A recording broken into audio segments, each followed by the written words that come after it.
Roast Mortem Cast, we poppin' that Gestapo cherry, baby. I thought you were dead. Sun out of your eyes and be yourselves. Heard you were dead. She's dead, wrapped in plastic. That man's dead back there. It was worse than dead. Must be dead. Is this a dead man, Doctor? Hello, everybody. Welcome back to the Roast Mortem Podcast. I am Tom. I'm Papoose the Second. Hey, I'm Cody the First. And in studio tonight, we have a very special guest, Gabriela Ferreira. I think I just learned your last name there.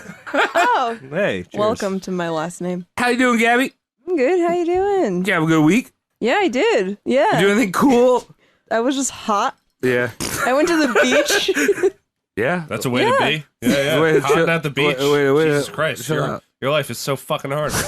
I was also hot. I rolled around the city. Like a roly-poly-oly. Yeah, I was in that Rolled. stinky ass city too. Yeah, dog. Was your skin the texture of a Limp Bizkit album? Like, I feel like this podcast has been kind of like almost like therapy. A lot of like hidden things yeah, about myself I from my use it like childhood that, comes too. out. Like I am Nico? fucking a raccoon. All these things. And I realized something funny about myself when I was a kid. You left that without any context. You didn't even say a raccoon sleeping bag. Doesn't need context. You just left it at raccoon. No. Context is for noobs. I realized there was something really funny about myself when I was a kid baby idiot, besides being husky boy.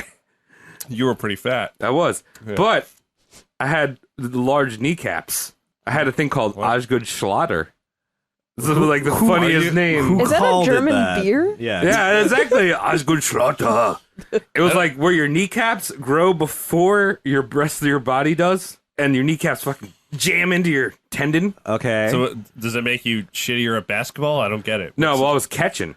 Like, and not in a gay way. Like, I was just catching. You were catching. Okay. Right. Okay. You're a pre-gay kid. Yeah, catching. protecting that plate, son. And I just fucking hurt my legs. I don't know. That was just something I thought about this week. Jesus Christ. Well, look, this is supposed to be an entertaining podcast. Well, I you think know you what? just ruined Big this whole kneecap episode. Travis. I'm just, You You tried. Amish person. Ugh. You Quaker, you. Dutch. I'm just trying to be honest with everyone. Simple story.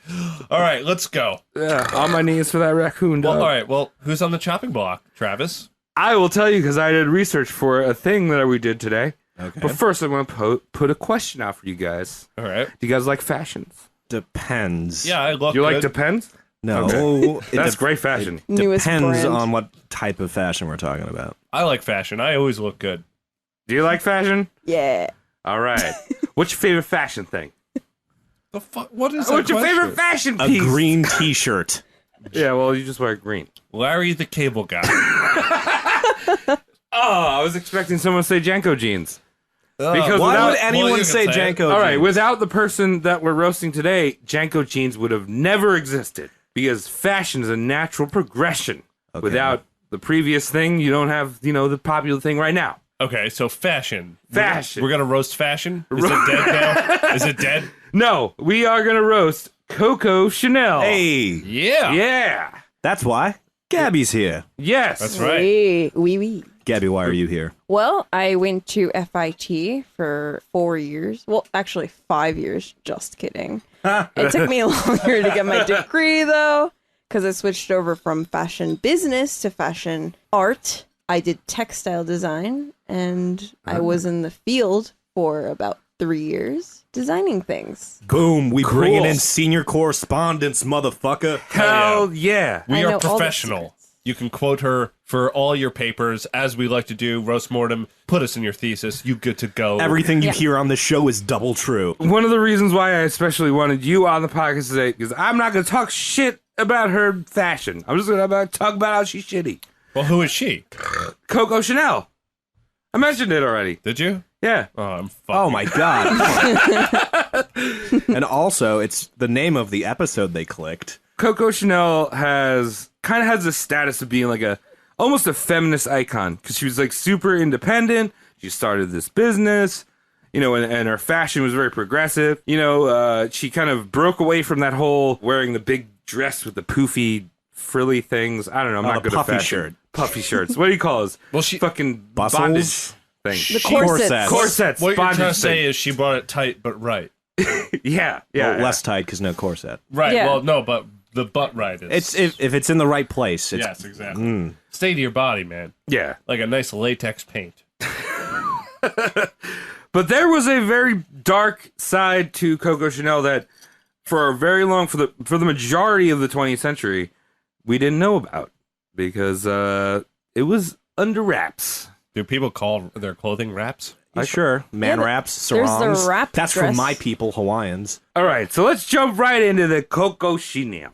Coco Chanel. Yeah, so she was born Gabriella. Oh, I just got sweat in my eye. Oh, you're steaming up hard. What are you, there. Charles On your Barkley new of glasses. fucking up? She was. Let's get right into Coco Chanel. She was born.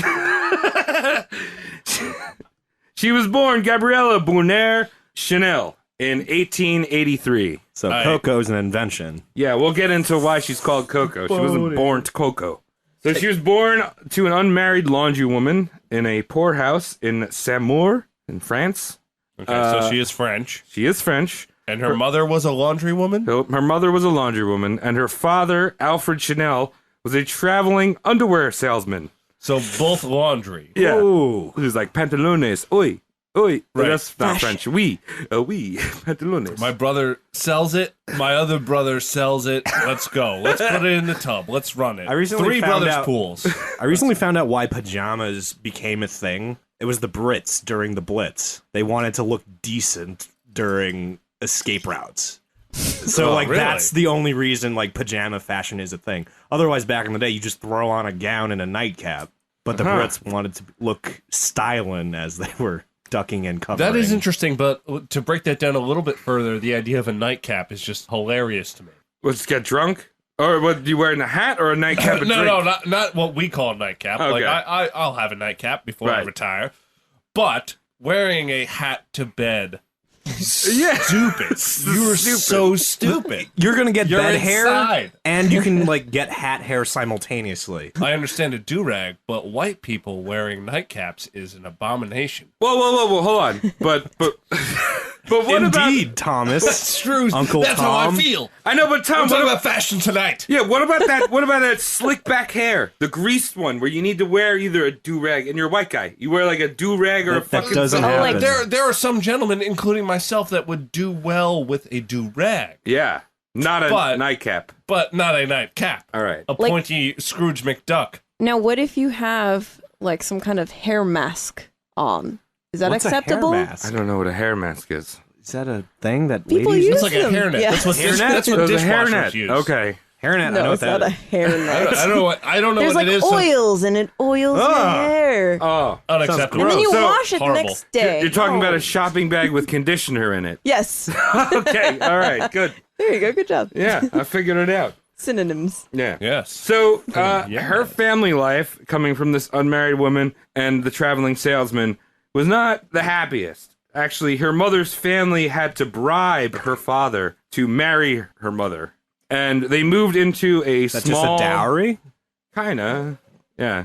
Well, they moved into a small, rundown, single-room lodging area where her and her 4 siblings and mother and father lived. Tight quarters. Yeah. Yeah, very tight quarters. Coco's mother died of tuberculosis when she was 12. Very sad. Pretty normal for the time. I mean, Yeah, I'm got, sad. I'm got, not- got tuberculosis. They didn't vaccinate. Yeah, didn't vaccinate. They're Well- anti-vaxxers. Well, yeah, if you don't have vaccinations, you're going to be subjected to being an anti-vaxxer. And what did her father do? Immediately sent her 2 brothers to a farm and all 3 of her sisters to an orphanage in central France. I gotta Sexist. sell underwear. You kids gotta get out of here. Oui, mademoiselle. They're French, right? I got the underwear, Croissant. wee wee, poo poo, yo yo. Yeah, here's enough francs to get 20 croissants for the month. Any more French stereotypes you can jam into the 10th minute of this? There's gonna Do be you need any 12, butter? Don't have any. 15th Oui, minute. vino drunke. Vino is Italian and Spanish. I am working on it. Yeah, so Coco in the orphanage learned how to make omelette au fromage. She probably did. I don't know, maybe. But no, that's where she learned how to sew, and she was also indoctrinated with that 19th century Catholic anti-Semitism. Oh, yes. Oh yeah, Christ. Jews were the Christ killer. Yeah. Old school. So everything I just mentioned was the actual truth, factual. Oh, good. Thank Yeah. you for doing the podcast. Just like doing that. a podcast. But if you talk to Coco, the story was a lot more glamorous. First off, she would say that she wasn't born in 1883. She was born in 1893. Find your Fashion. age. All right, Fashion. yeah. I never understood lying about your age. No, me neither. I'll get serious as fuck. I think that goes way back to a point when women were looking for men and they had to present themselves as fertile and be in the prime of mothership. Sure, but like, Because men don't do that. Right. Women do, and I think it like carried through. right. It doesn't Maybe. make sense now. It probably didn't make sense then, but there's something inherent. I guess it where- was just easier to hide before internet. Right. If you went to a deli or a diner and the guy was like, "Hey, these eggs are 5 months old." Give them. nothing to do with what I'm talking about. No, it's fertile. Oh my god. That's how eggs work. That's how eggs do it, You right? gave Tom an I'm aneurysm. sick tonight. I'm very sick. I'm very ill, and I think Travis is not helping me. So anyway, she would say that she was born 10 years younger. And she also said her mother died at a much younger age. Like she wasn't 12, she was like 3 or something. Wait. She was saying 12? No, her mother died when she was Okay, 12. I was But, like thinking she was claiming she was 10 years younger when she was 12. And I'm like, No, that no, doesn't no. fucking work. She's claiming she's 10 years younger, but when people asked her, she said her mother died when she was 3. Yeah, fine. exactly, yeah. So she said that, and she also said her father sailed off to America to seek fortune, and she was left with her 2 rich aunts. 2 rich aunts, eh? Two That rich is aunts. very Now, were glamorous. the- Yeah, exactly. That sounds like James and the Giant Peach. Those Very aunts weren't French. rich, though. They were fruit rich. That's about it. Chanel on the giant Coco Yeah, nut. Chanel and the giant fruits. Well, did she actually have 2 aunts? Absolutely not. No, Who has that? nah. So that's kind of the routine of Coco's ethos, right? Like she's a compulsive exaggerator. So like whenever something's too mundane, she'll just exaggerate it and make it more grand. And I kind of do that sometimes. Mountains out of molehills. Yeah, I mean, I kind of do that sometimes, but not to that extent. I know. I always want to call you out on it, but I'm never going to. Like sometimes I just say I pre all the time. I only pre You 12 pre hours a day. sometimes, I yeah. pre when I'm awake. Yeah. Science. Yeah, that's how science works. But I almost feel like that attitude is like kind of at the heart of fashion and couture. I hate that word so much. Yeah. Like it's very self-absorbed, petty, So many vowels. right? Like I feel like everyone's heard a fashionista or fashionisto say, "I die before I wear that," or My "That's God. horrendous." You know, like Yeah. really, like you'd rather die before you wear that thing. It's That's very. so last season. Yeah. Oh shit! Or Well, that's yeah, so like it's- 2010. I'm like, It's oh. taking subjective matter and then making it binary. Yeah, That's what fashion tends to be. exactly. And as someone who likes looking good but also hates fashion, it's very upsetting. But anyway, let's move along. All right, Gabby, what would they say nowadays, though? I mean, these days people are still saying like, that looks so last season. But there's the hipsters that say if it looks last season, it's cool. Yeah, You know, okay. there's always like the anti. You gotta be in the butter but zone, then though. like it's fashion. Everything gets confusing. But I feel like if you're on point for fashion, like it's either in or it's not, and like if it's out, like you're like, oh shit, I'm not gonna wear that, like because It's got to be it's like thrown life back or a death few years. almost. you I know? want slap bracelets to come back. Yeah, dude. Yeah. Those have never left. So after the years in the orphanage, Coco worked 2 jobs. By day, she was a seamstress, and by night, she worked cabaret. The entertaining art of being nude. Yep. Oh no, dude! I get naked almost every day. And do you entertain yourself? I'm embarrassed. To what audience? There are some people, men and women out there that can take their clothes off fantastically. It's an art. Yeah. Gabby, what do you say about that? About About Tom.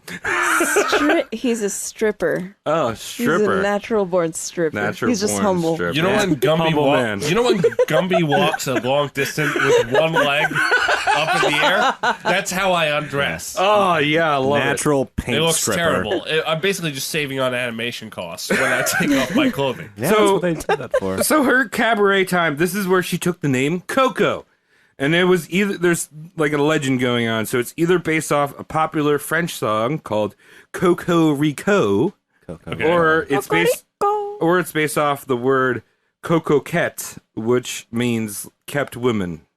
Coquette. Yeah. Okay. Okay. Cocoquette. Coco cat. I guess Coco it's like cat. a, it's like a Very super sexual. coquette.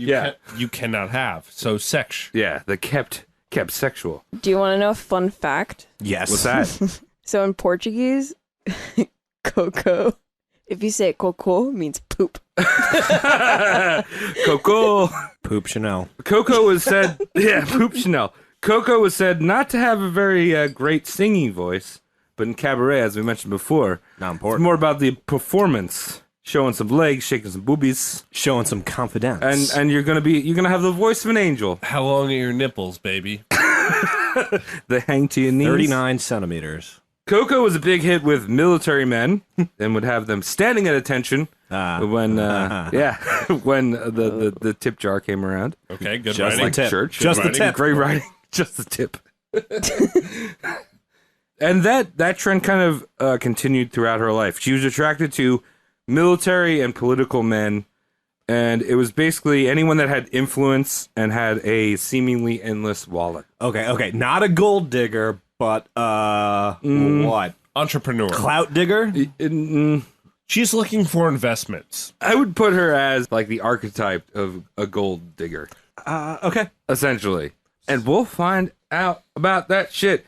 I just want to put out there, Coco was never married, but had many affairs, most of them extramarital affairs. How could she have extramarital if she Well, was other- never married? other- Well, other people. She was She always, wasn't. She was Okay. always that hoe. She was that bitch. She was Okay. that Side bitch. She always knew what was going on. That's one advantage of never being married and being into married guys is that you always know what's happening.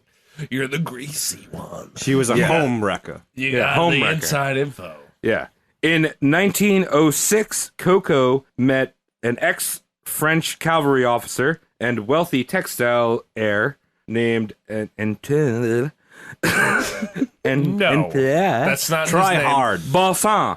I got his last name. That's a dressing. Balsam. That's a dressing. balsamic. Try his name again with your mouth. Anthony. Anthony? That's not Anthony. That's I know, not but with an E. We'll cut you a break. All right, and you can, Anthony. Thank It's you. Anthony Balsamic. The French don't Anthony use their Balsamic. mouths. All right, Yeah. Antoine Balsam. Anthony Balsamic. All right, we made such a deal These about his French name. is- What did he do Whatever. again? I totally forgot. So he was a textile heir. He is like heir to a textile empire. What's his deal with Chanel? Coco quickly became his new mistress, replacing a very famous French courtesan at the time, and moved into his chateau. Okay, so the side bitch is knocking out the other side bitch. Yep, exactly. Oh, okay. Good on her. So for 3 years, she lived in overindulgence, showered in diamonds, dresses, pearls. They would throw wild, decadent parties filled with the French elite, you know. So edible arrangements every morning, Papa John's every night. Hors d'oeuvres. Which was not just commoner food at the time. No. For those of you who understand what Papa Yeah. is. Did your local team score 2 goals? Doesn't matter, because this is old-timey. You're not getting that free pizza. The original Papa John pop-up scenes, that's what they call it. Pop-up Cena? It was fine dining. But anyway, moving on. Anyway, yeah. Well, during this time, Coco started to design hats. That's yeah. a weird start. She was just It's usually underwear for couture people, but hats are no, fine. she makes some fancy hats with like feathers and shit. So she's making hats, and this is quick, not a tangent, but a quick vote. Are you naked if you're only wearing a hat? I feel you got to go by what newspapers would report, and they would want to trump the headline. So you're it would be yes. like, Florida man is naked with hat. Yes. So one yes. I feel like hat is also like just wearing socks. Okay, so yes. Yeah. Okay. But I feel Gabby? if you're hatted and socked, I already you got might- your yes. Yeah. I'm okay. already just moving it's hat on, moving only. on, Cody. There hat are some only. hats that are elaborate and might cover your whole body somehow. like a hijab. Gabby doesn't understand the question. No, I'll go with a yes. All right, so No. That's Yes. a no. That's a no because it covers the whole body, non-naked. I'm going with yes. I'm sorry, you've outnumbered. So she's making hats, and she's rubbing tips with all the Parisian artists and politicians. She's getting all those penises hard, getting all those vaginas wet. It's like, whoa, what's up? I'm a lady. Okay. Look at my... So she's using her cabaret clout to move hats. Yes. Okay. Uh, Natural. 2 years into Coco's romance with balsamic vinegar. Okay. That's where Balsamic he is. vinegar. She cheats on him with with his best friend, Captain Edward Chappelle. Captain Thousand Island. Captain Thousand. Well, this Edward, his nickname was Boy. just Boy. A lot of No. nicknames are just boy. Just Boy. Boy? He's a British. How old was he? He was a British boy. At one point, he was a boy, regardless of his no. age. Yeah, he was an old man. Well, not really that old. He was What like was his I actual was a name boy, again? and I am Edward still a boy. Chappelle. You can call me boy, mate. Call me Boy, mate. That sounds sick. This Pass man's me, a pervert. Catherine. In it. In it. Yeah, CocoDatesPervs.com. So Coco would later Coco would later describe this time of her life as 2 gentlemen were outbidding for my hot little body. Oh, Yeah. well, Okay, she's aware, at least. She's aware. It's up front. It's what we do. It's why we've survived as a race until now. I like That's her right. honesty. Yeah. Exactly. She just gets to the point. Yeah. She's beelining the process, and I appreciate that. I mean, that is the one thing about Coco throughout this entire story before we get into the real fucked up shit, which is going to come, is that she was honest with what she did. And she said it how it was. This is interesting. I appreciate I like that. that. Mhm. I No, This no, I appreciate is get that. very interesting because you put an honest dirtbag on our table. Yeah. Yeah. All right. So Boy had a lot. Boy had a, the boy had a lot of influence. Her boy had a lot of influence in Paris, gay Paris, if you know what I mean. yeah. All right. Boy time in gay Paris. Her boy hooked her up with an apartment in Paris, financed her first shops, How are we? and then when Boy got married, I'm saying when Boy got married, he kept on banging Chanel. The boy? The boy was keep fucking but Chanel. So, I mean, he's banging the champ. Yeah, banging the champagne. So yeah, it's your boy. All right, so keep in mind what time period we're in. We're going into the 1910s and all this shit. It's the turn of the century. Yeah, 1910s. So, is it World War One yet? Good thing. We're going into World War One. It's a brewing. We're also going into women's suffrage. That's another big fucking issue. Workers' rights. How old is Women's she at this suffrage point? is not an What- issue. I'm sorry. I'm gonna. That's women's suffrage is not an issue. That's a good thing. We want that. No, but it's an issue that was brought up. Okay. No, I'm not saying it's an issue. Women voting is a problem. No, that's not what I was saying. Problem. There's a lot of issues, current events. This whole issue of equality. Fucker, you made me snort with that. So here's where the legacy of her hypocrisy, jab words. Stop it. Papa darn. Travis, I think Excuse me. Talk. Is it always I'm going to enough limit you to Papa weird John? words for the rest of the cast. All right, Papa John's. That's weird. No. No. All right. Listen. We have people at home. They're listening. They want to hear what we have to say. So here's where the hypocrisy of her legacy begins. See, that's a tongue twister. So a lot of people see Coco as this like feminist, independent, self-made woman, which That's my current picture right now. yeah, there's some truth to that, for sure. She came from a very poor upbringing, and there weren't a lot of opportunities. The and shit rising going star. on. Yeah, but while she did maybe transform women's fashion from corsets and shit to to more sleek, less dainty fucking fashion, we've got like major issues going on here with like women's rights and shit, and the world, you know. All right, so in terms of being self-made, I feel like we can already kind of dismiss that because she wasn't paying her own rent.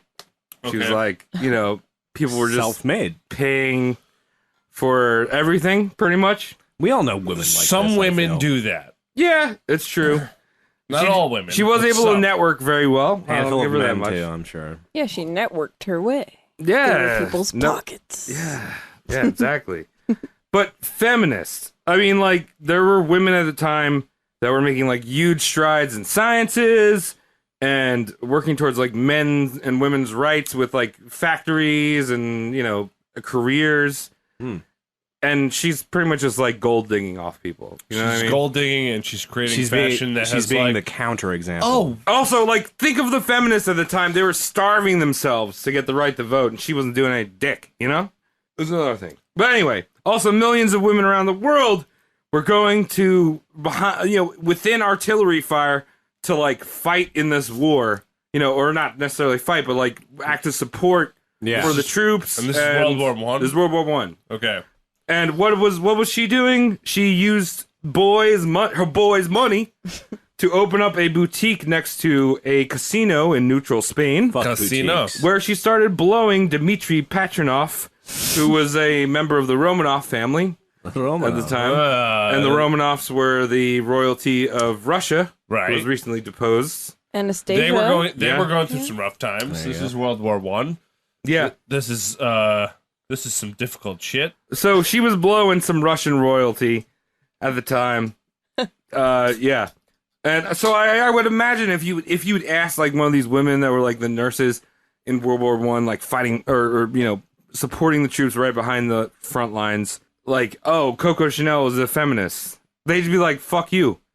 Like, Yeah. I don't know. She's selling hats. Yeah, she's selling hats. Is that called milliner or milliner? Millenia? Milliner. Who? A hat maker. Oh, I don't know. Okay. Well, This is why I brought you on here. I don't know about hats. I don't know about I used fucking to shoes. I think it's milliner. Okay. also with Gabby being on here, we have not only someone with fashion experience, but we have someone with language experience. Yeah, I can't speak any languages. She's brought up speaking all that Portuguese and English at the same time, Also French. and a bit of French. And I know a little Italiano. She's got it. poco Yeah, she's italiano. got it. So, I'm gonna say she's a milliner, right? I'm gonna say I she's know a hat all the maker. mills. So for her fine service during the war, she was awarded couturier, the women version of a couture. Is that maybe I got that right? I don't know. Go Yeah, over fine. that. It's a lady couture. You're fine. Just move along.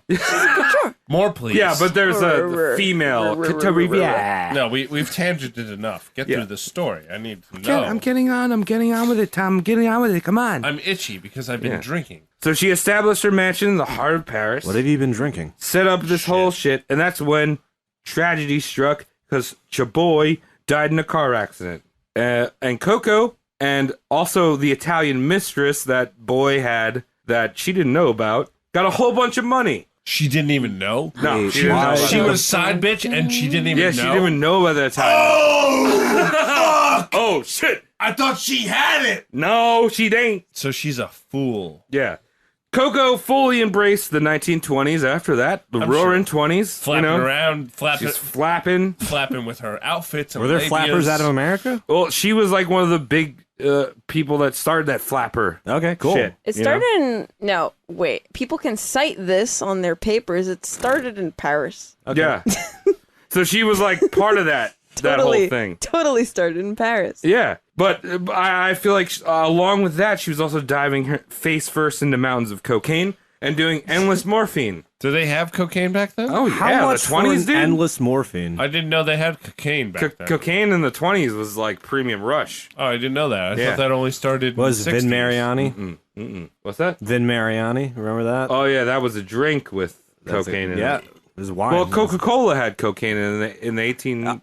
I feel table salt had cocaine in it in the goddamn period.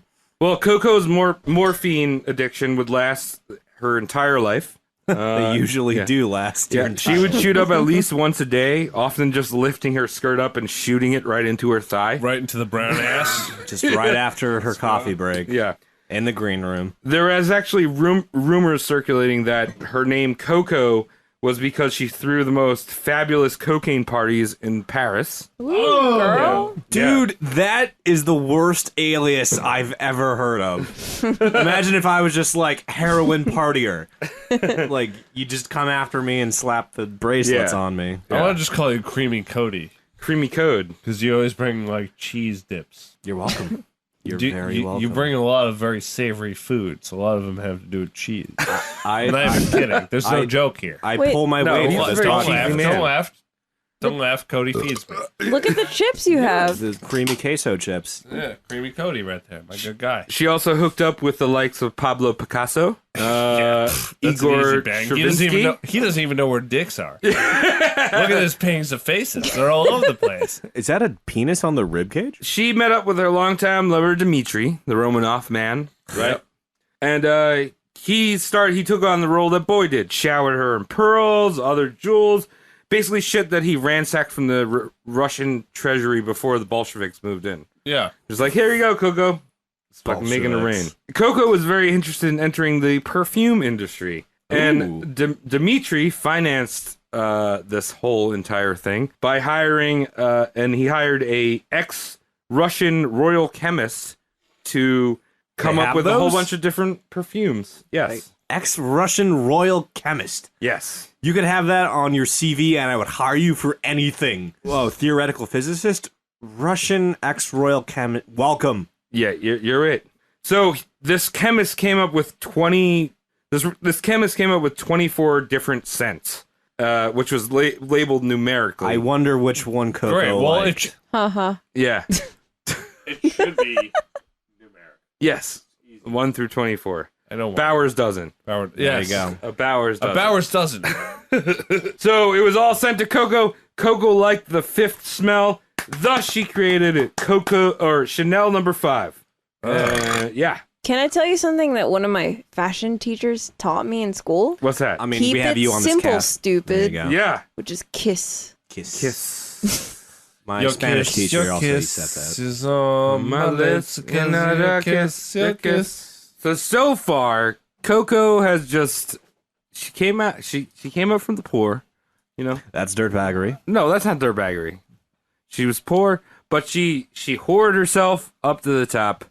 You know, basically just using other people's money to get ahead and showered in all this shit, literal shit. No.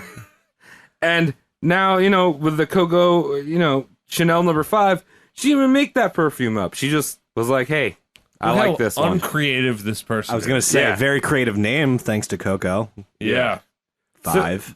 So, Gabby, what was happening with fashion in the 20s and 30s and shit? Just so we have a with baseline. Coco. Well, I'll start with the 10s. Okay.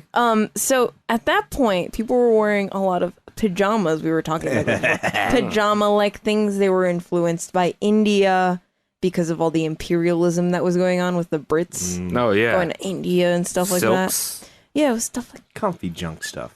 And then in the 20s, since feminism was arising, women started wearing less body-conforming dresses and outfits. So they were wearing a lot of like square, rectangular kind of silhouettes that didn't like cling to their bodies. Right, so what men wear now, like rompers. The male romper, yes. Male romper. Midwestern men. Yeah. Yes. They're very square flannels.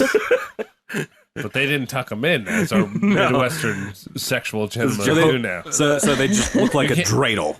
Yeah. Yeah, that's Jehovah's Witness underwear. Or, no, Mormon underwear. Well, no, I was just talking about the squareness and the cuts. But it's all right. Don't Yeah. worry about me. I don't care. All right, so moving into the 30s.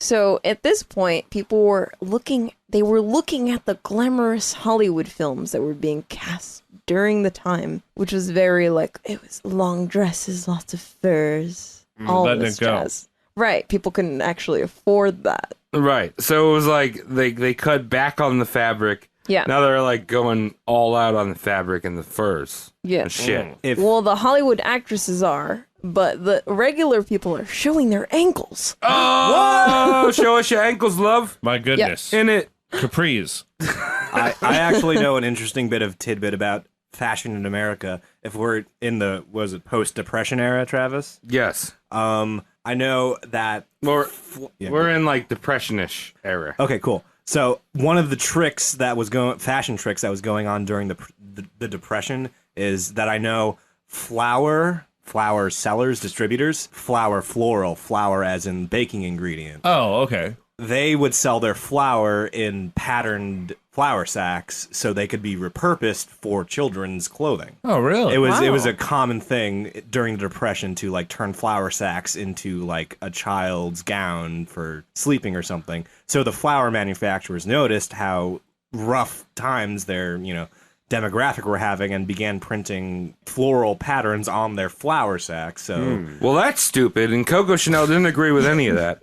Because her fucking perfume was raking in the dough. She was like, fuck yeah, give me all that shit. She was trying to get fucking handshakes from the businessmen, trying to fucking get the white loads from the other businessmen. And, the Sesmans was flowing. Fuck The you. business was flowing. As it do. So I'm saying, in 1922, we're back in the 20s. He was talking about the 30s, we're back in the 20s. All right. Oh, fuck, I gotta say more names. Theophile? What? Theophile? Theophums. Theophile? A man. Theophile, I just want you to know, literally translates to religion. Batter. Hold on, do me a Batter. Religious. Batter? Religion Batter. lover. Batter. Bad ER. Batter. So, Theophile, AKA Bad. religion Thieful. lover. this is a Thieful. character that we're introducing into our narrative.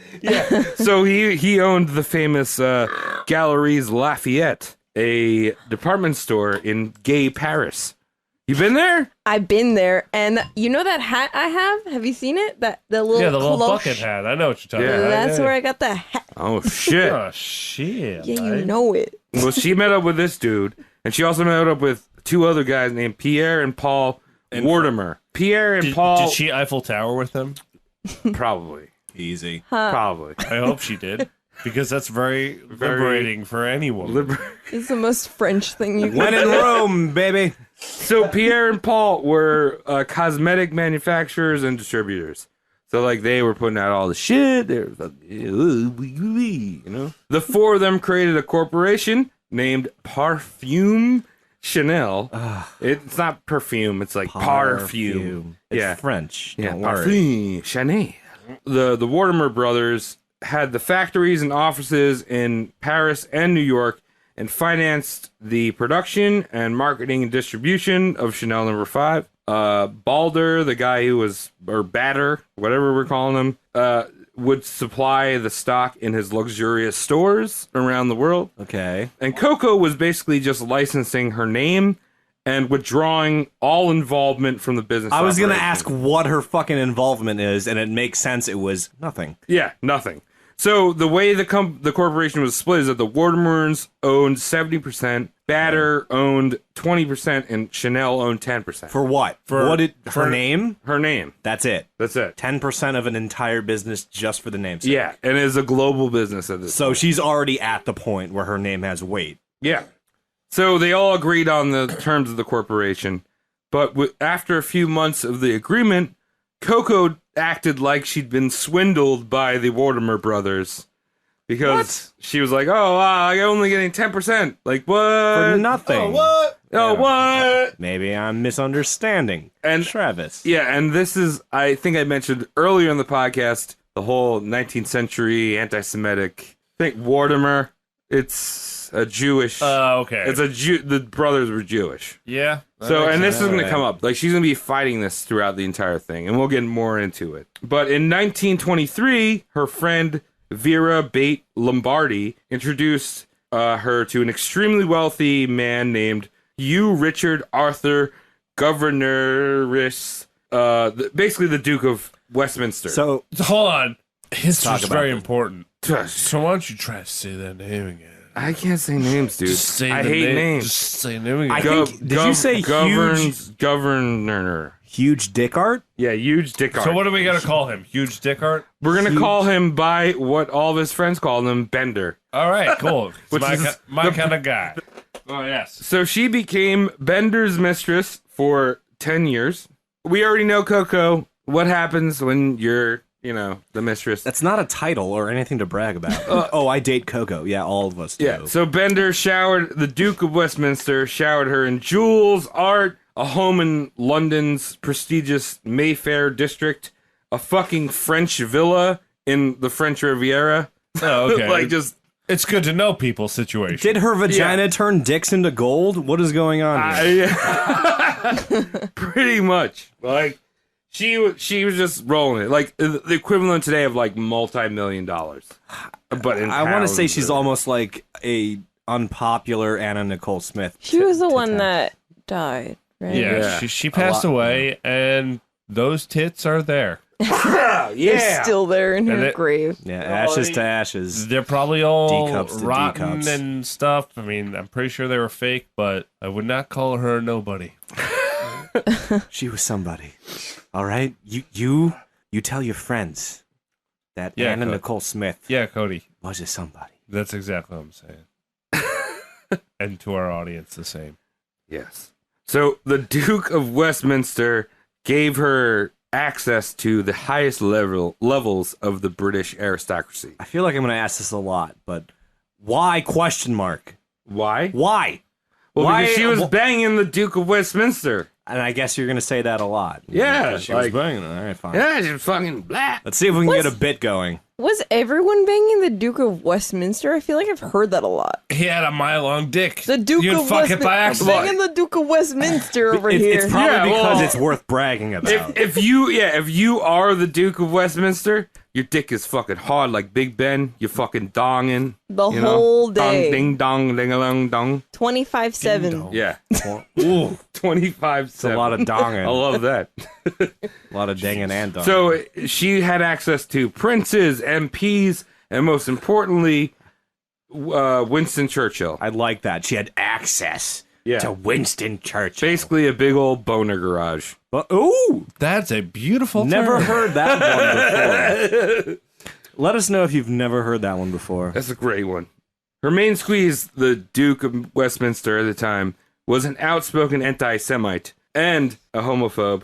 And Uh-oh. Coco Chanel shared the same, So the Duke in particular had a dog that he named simply Jew. And the both of them got a big kick out of that. Oh, man. Probably kicked the dog. I know this is an exaggeration.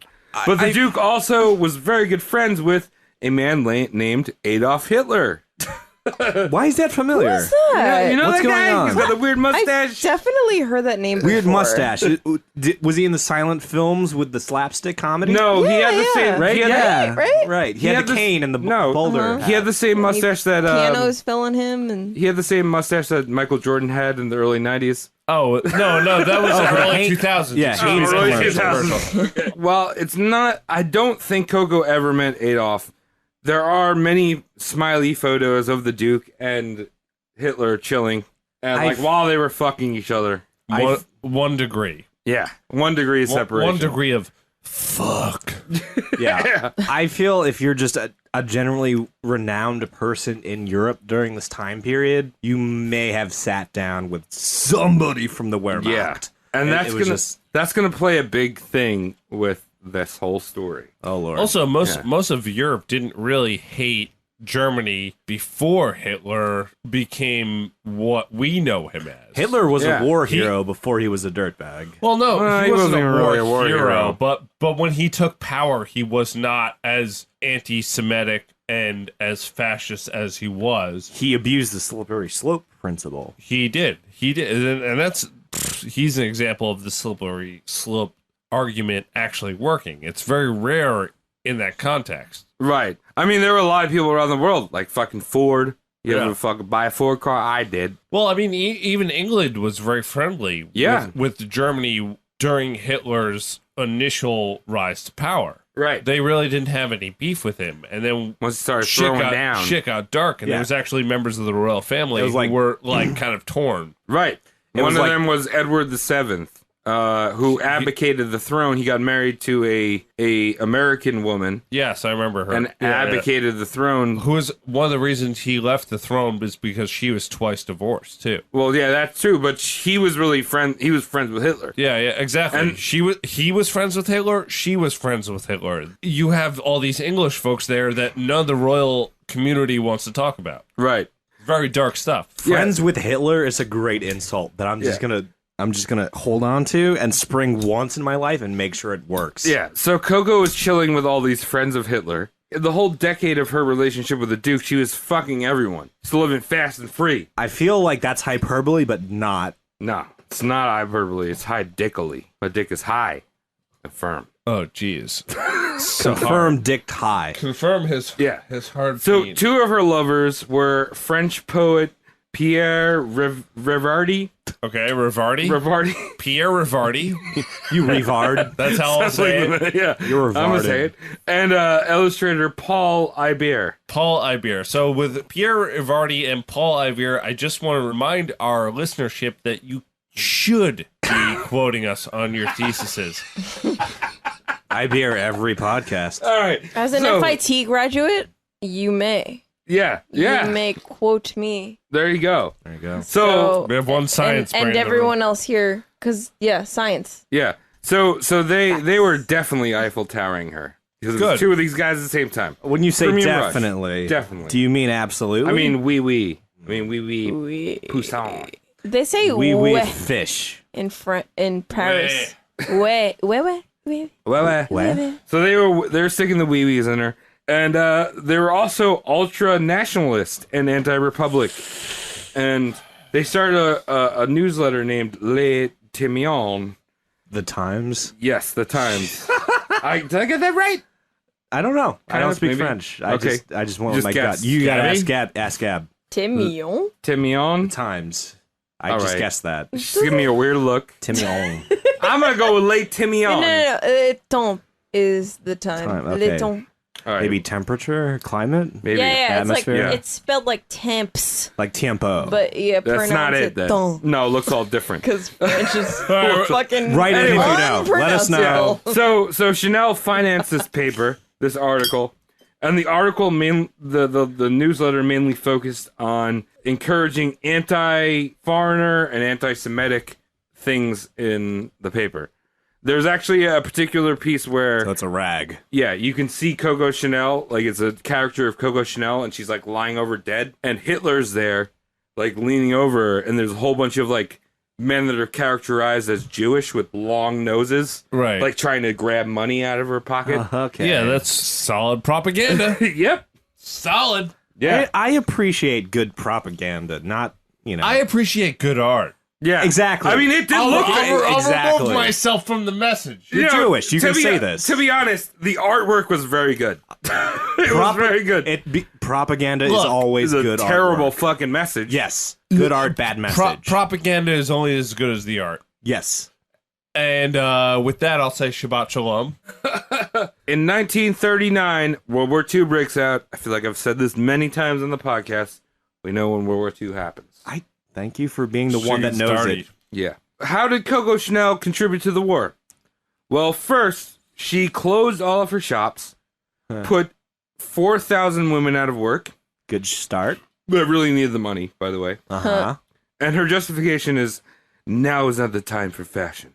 I don't. Yeah, it's very conflicting. Yes, I believe wartime is not fashion time, Right. but that's not justification for sacking your workforce that needs it Right. more now than ever. Yeah, so here's the kicker, is that 2 years prior, those women were fighting for equal wages, and a lot of people thought that Coco would this was retaliation for their strikes that they were pulling off. Okay. Like, hey, you guys fucking pulled a strike, now it's not time for war. Get out of here. It's kind of like how America's always like, now's not the time to discuss gun violence. There was just a shooting. Right, yeah. That shit. Mm-hmm. She was working that situation. You know what I mean? Not mean. Know what I mean? So she maintained her very expensive mansion in Paris. In Paris. Hall.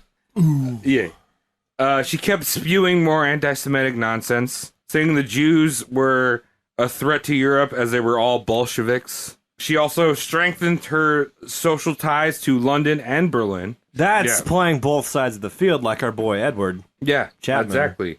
Yeah. During this period pre-war, like right or the beginning of war, Winston Churchill actually visited her at her apartment and cried into her arms about the abdication. No, of you Edward. cry into her bosom, not her arm. Yeah. Dumbass Winston. Cry into Yeah. her tits. Look, if I'm pissed off about some war shit, I'm gonna cry in some tits. Right? Yeah. Right. He Right. cried about the abdication of Edward VIII. cried in them titties. She didn't have really big titties, to be honest. Doesn't matter. It doesn't matter. Every titty is beautiful. Every titty is beautiful. I agree. I agree with that. Cried into her butt. Yeah, she might have had a badonk, though. Unless your tit has like a spiderweb tattoo on it, then it's beautiful. What if your anus has barbed wire around it? Is that no entry? No, that's pretty sexual. You brought this up before? I think As long as a woman looks good. It matters where she looks good. Yeah, if she's looking good, and then if she has to spread her anus to explain why she doesn't look good, I'm still gonna say she looks good. All right, but what if I have a tattoo of my dick? I'm just gonna say this, Tom. I'm gonna put this out to the internet. I'm a grower. I'm not a shower. You're not a shower? I'm not a shower. We're going. We're gonna cut this out of the episode. We're not going. We're not going to. I'll say it. I'm a grower. I'm a grower. Gavin, so what if? What are you? I'm a shower, not a grower. Yes, I'm a grower. But what if I got a tattoo on my dick that said, "Hey now," and then when I got hard, it said, "You're an all-star." You're an all-star. Oh my god. Yeah, well, that would be sexual. That would be very sexual. It would be flattering if I was the woman with you. You know what I mean? Yeah. If it's just like, okay, hey Tom, now. you still have to show me that porn with the guy with the poison. Oh yeah, if you've seen a pornography with a man who has poison in Old English written down his penis, can you please send it to us? Are we doing some... And Mike's just got here. Are we doing some Mike's ID here. notification? I'm just putting it out there. All right. We know how World War II happens. The Nazis roll through Paris and Down a hill. They Just wreck fucking Paris. Like lol. Coco Chanel had relocated to the Hotel Ritz, which would be notable because that's where all of the occupied senior officers, upper echelon of the Nazis, would stay in Paris. They'd all located at the Hotel Ritz. And she was already there. So, pinkies up, Hotel Ritz. So you're saying she's throwing hot poot around? Is she using the Ritz to throw the poon? She is. Exactly. She is. So, during her stay in this hotel, she met another longtime lover, Hans Gunther Dinklage.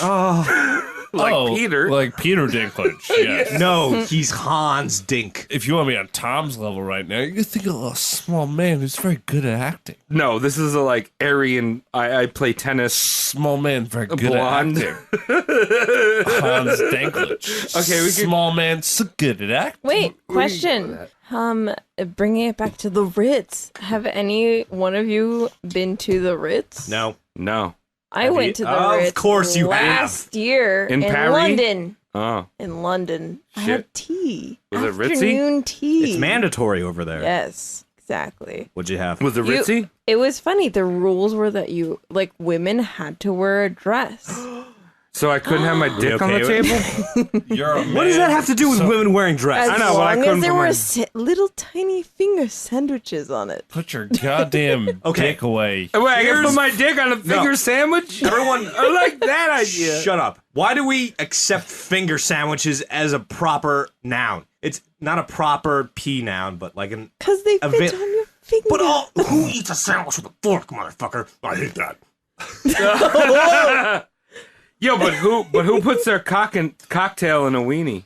So Hans Dinklage was a former German diplomat for Paris Okay. pre-war. All right. He was the Attorney General of Nazi Germany, Okay. and he was a high-ranking officer in the German military intelligence since 1920. And in 1941, they were known as the Gestapo. So they were really touching tips hard in this hotel. And if you imagine the scene in The Shining where the blood just shoots down the hallway. Yeah. That was all Nazi cum. Beautiful. Oh, It's just red not- Nazi cum. Nazis come red. She's banging the dink. She's getting the dink. She's sucking the dink. Right. Sacaderinka. Sacaderinka para los Sacaderinka niños. para los niños. And she is very delighted in the fact that the Parisian Jews are being rounded up and sent out to camps. Parisian Jews. What? Like... What do you mean? Jews from Paris. Yeah, there's a lot of Jews in Paris. I thought my mistake. Jews were Yeah, all over the place. Pre-World War II, Jews were all everywhere. Over the place. Okay, yes. I confused Persian for Parisian. Every Yeah, time. Paris. That's okay. Excuse me. So she's like, hey, all these Jews are leaving. I love it. Hate Jews. because she's a mean idiot. While she lamented over the fact that Paris and France had been conquered by another country, Okay. she was pretty happy with the new leadership. All right. Because she was an anti-Semite. Right, and she's also been dinking hands. Yeah, using her hands to make the dink happy. So by sucking off the dink, she released her nephew from a prisoner camp. Her nephew was a freedom fighter. How did she release? Just like, wave a magic wand Well, and do so? she was hanging out with all the Nazis. She was like, wave hey. a magic pussy and do so. She waved Okay, someone thank else's you. wand. Thank you. Oh. Yeah, he got out, but this was only the she just broke her cherry of the Nazi involvement. Okay, No, cool. Well, that give us more. Gestapo cherry. Yeah, I'm going now, for it. Now I want more. Roast Mortem cast. We popping that Gestapo cherry, baby. Now, the details of Coco Chanel's affairs with the SS and the Gestapo was covered up for many years by Coco Chanel and the Coco Chanel Company. Why? Is it bad PR to associate yourself it with is. the Gestapo? In 2011, the World War II documents were released and declassified, and a man named Hal Vaughan, who was a journalist in name. Paris, Super cool, man. sifted through all these documents and pieced together a true, in-depth, Expose? expose, that's the word, of Coco Chanel's wartime activities. Exposing the Coco. Yeah. All right. And I read Hal's book, Sleeping with the Enemy, Coco's Secret Okay. War. Oh, okay. Great book, if you want to read that. This isn't tabloid nonsense. Like, this dude, just to give a quick background on him, he served in World War II, Korea, the Korean War. Korean conflict. Not a war. Yeah. That. And also served for the U.S. Foreign Service. That's a lot. He was a United States He citizen. did his time. Yeah. So he knew about these like clandestine operations. He could sift through this information and decipher all of it. It's not like fucking Joe Schmo. Right. Like, I just had that jerk off on fucking Coco Chanel's. There was learnedness behind these. Yeah. So back to Coco. Dinklage knew all about Coco's social connections and her networking abilities, and was especially interested in her closeness to Winston Churchill and the Duke of Westminster. It's a lot of closeness that she's abusing. Yeah, I mean No, I that's mean- that's the Nazi enemy, if you know what I mean. Hey. Yeah, Tom. Hey. Tom, fucking pay attention. We're doing a Pay podcast. attention. What are you texting over there? No, I was just, I'm really hungry. Oh my god. We had ramen. Are you earlier. ordering Papa John's? No. Continue. More, please, Travis. We're not ordering. I would like He's to learn, ordering Papa I would John's. like to learn about history. Yeah. I would like to fill my stomach with history. Tommy. All right. Well, Dinklage took a hearty trip to Berlin, met with Mr. Hitler, met with Goebbels, Mr. Hitler. met with Goebbels, and the Abwehr, the head of the Abwehr, Hermann Neuberger. Nürburger. Yaba? Another callback to John Chapman. He dealt with the Abwehr. Yep. Exactly. Wait, so Coco Chanel was hanging out with Hitler? No, she wasn't Close hanging out with to. Hitler, but like she was dicking someone that hung out with Hitler. Oh, that's Yeah. fucked. Yeah. In a circle. Yeah. So they discussed a whole bunch of things about Coco, and the head of the Abwehr decided, hey, Coco is a perfect candidate to make a SS Abwehr officer or a spy. I Oh, guess. my lord. Really? Yeah. So Coco's official, she was officially a Nazi spy. Her agent number was F7124, code name Westminster. So they knew what they wanted to do with her. And we still buy her product today? Right. Wait, I guess she's not been charged for like war crimes or something like that. We're gonna get into that. We're gonna get into that, and we're gonna jump back into the Warheimer, the people that owned most of her business right now. Let's do it. Let's find out what these scum did. Right. So Coco was living amongst the top brass of the Nazis at the time, and she said, "Hey, not only was her sales soaring with her clothing." And she was making that 10% off the fucking Coco Chanel number 5. Sweet 10. But, she still felt like she'd been shafted by these Jewish Parisians, the Warheimers. Warheimers. You've been using that a lot. Warheimers. I mean, I'm pretty sure that means. Wartimers. I think Heim means home. Yeah. So it's like those who are comfortable in the home of war, which is like a weird nomenclature. That is weird. Yeah. So she held that grudge. They had that 70%. They had bought out the other dude, so now they own 90% of the company, and she owned 10%. Coco petitioned the Nazis to reclaim the Wertheimer assets on account of her Aryan birthright and the fact that the property was still owned by Jews and was abandoned when the Wertheimers left Paris. She hired a Dr. Kurt Blanke. I'm assuming the E is ne. Kurt Blanke. That I think that translates to white church. Yeah. And he was the so she hired him as a lawyer. Kurt was actually appointed by Berlin to oversee the Entjuden, which was the elimination of Jewish influence in Paris. So real nice guy. But luckily the Wertheimers were thought ahead of this. They knew that the Nazis were going to take over Paris. So they had fled and they had handed over all of the Chanel assets to a man named Felix Amot, who was a Christian French Aryan. Not Jewish. Not Jewish. Yeah. Got it. So these battles played out in court, but this dude, fucking Felix, was like, hey, I'm fucking Aryan. I own the company. I'm Aryan. I win here. Yeah. Great for him. Well, all right. So that paints a picture. So any of you Jews out there who rock this Chanel, Whoa. maybe think about Maybe a little think bit. a little different about it. Yeah. Downgrade to like Chanel number 2. Just go to Old Navy. It's better. Yeah, Old Navy is great. One of the things I love about Old Navy is they have a great line of shorts. They're called the Cheddar Biscuit. No And you way. put those on there. You put them on the I believe Cheddar you're Biscuit. thinking of Red Lobster and Old No. Navy are different things. No. Yep. No, Yes. I'm not. Have you guys heard of Old Navy 69? Is that a thing? Hold on. What? Are you talking about? Is that where you 69 with blue Sure. jeans on? Are you talking about Subway? Yeah, you know it. It's like dry humping, but you're 69ing. Ugh. Okay, so it's a kinetic dry 69? 69. Your Yeah. lips all fucking cussed up with Yeah. brass. Where's the fun in that? You're getting all cussed up. I feel if you have braces and your partner isn't having a Brazilian wax, it's just painful. Doesn't matter. She's wearing fucking denim. The Old denim Navy. boys are coming and everyone's running. Old Navy fleeces available That's for all I'm saying. $18.99. That's what I want to say before to everyone on Twitch is that our official sponsor of this episode is Old Navy. And my God, Don't believe Are the tho- new are tho- Navy. Are those sexual jeans or what? Yeah. Let's get on it. Super sexual. Last year's fashion for today's folks. For today's prices. All right. So back to Coco. 69. She doesn't know. We don't know all the details of Coco's clandestine work for the Nazis. She did keep up communication with Churchill during the war, but it seemed fairly friendly. There was some pro-German stuff going on there, but like nothing too crazy. Hey, man. Okay, so wait, she's reporting to the Abwehr and the Allies? And talking to Churchill. Yeah, at the same time. complicated. Not even just the Allies, it's Yeah. Churchill. Oh, It's like when Oh. Obama was really into those North Korean cam girls. It's very similar. I remember that.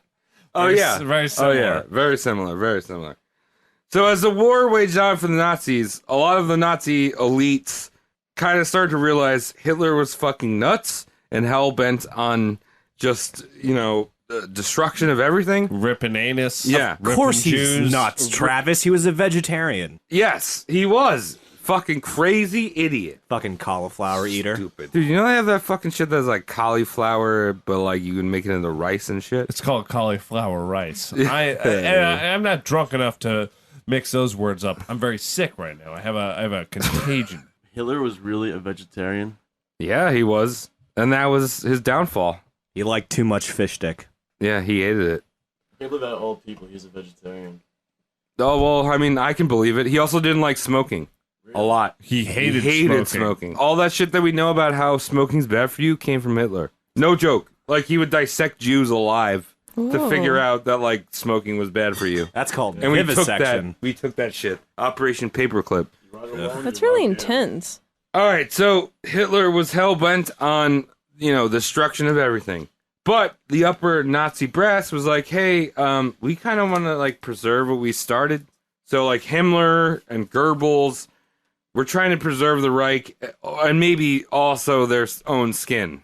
Their sweet Abwehr skin. Yeah. Sweet, perfect Aryan bubblegum shrimp. You don't want something good. Basically, Aryan skin is like boneless chicken. So in 1943, Coco received her first proper mission, Operation Model Hut. One more time. Operation Model Hut. Is that Right, is that spelled how I think it is? Yes, Operation Model Model Hut, Hut. which translates roughly to Operation Whores in a Tent. Whores in a tent. Whores and tents, man. Yeah. Exactly. Excuse me. It actually translated to the hat that they wore. Oh, okay. The premium Nazi hat. Yeah. But anyway. So the mission was she took a train to Berlin and met with Himmler's right-hand man, Walter Schellenberg. Sounds a little German. Yeah. Or a little Jewish. Both, actually. Yeah. Yeah. It slides. But he oversaw the operation. Basically, Coco and Dinklage and another Adwehr officer were supposed to go to a port in Madrid and then sail to London. And from there, she was supposed to talk with Churchill to negotiate an under-the-table peace treaty with Germany. She was? She was. So- Because she knew all those people. So during this mission, she realized she needed some help. And one of those people she needed was the person that originally introduced her to the British aristocracy, which was Vera, who, if you remember from earlier in the podcast, Vera Lombardi was the person that introduced her to the Duke of Westminster. Right? Okay. So how does this tie back? So she married a Italian officer who was very pro-Mussolini. Okay. And at the time when this It's a mission... bad thing to be. at the time when this mission was happening, the Mussolini, even though she was married to a pro-Mussolini officer, she was still English and still had these connections, so they put her into a detention camp to, like, monitor her. Really? I'd think they'd use her as I would an think so, asset, too. But no. Okay. But no. Yeah, so basically Hitler and Mussolini were butt buddies. They pulled a few strings, got Vera out, and Vera, under the pretenses of talking to Coco about some business dealings, went to Madrid. And from this point, when Vera met Coco, and Coco explained what was happening, we're like, hey, I'm working with the Nazis. Hey, I'm going to, try to negotiate this peace. Vera freaked out. She was like, no, I'm not fucking dealing with the Nazis. Even though she was like pro-Mussolini. Yeah, it's fucking weird. It's kind of weird. Her bedfellow rule list is very variable. So we obviously know how World War II ended. The Nazis lost. Yes. When the troops were rolling through Paris, Coco was seen handing out bottles of Chanel No. 5 to American GIs, as if she didn't participate in the war at all. Oof. On the right side of history. Yeah. So all this whoring around the Ritz Hotel did not go unnoticed to the Free French Purge Committee, which was all about the streets and fucking arresting anyone that was associated with the Nazis. Okay. And they picked her up. Because she was associated with the Nazis. Yeah, exactly.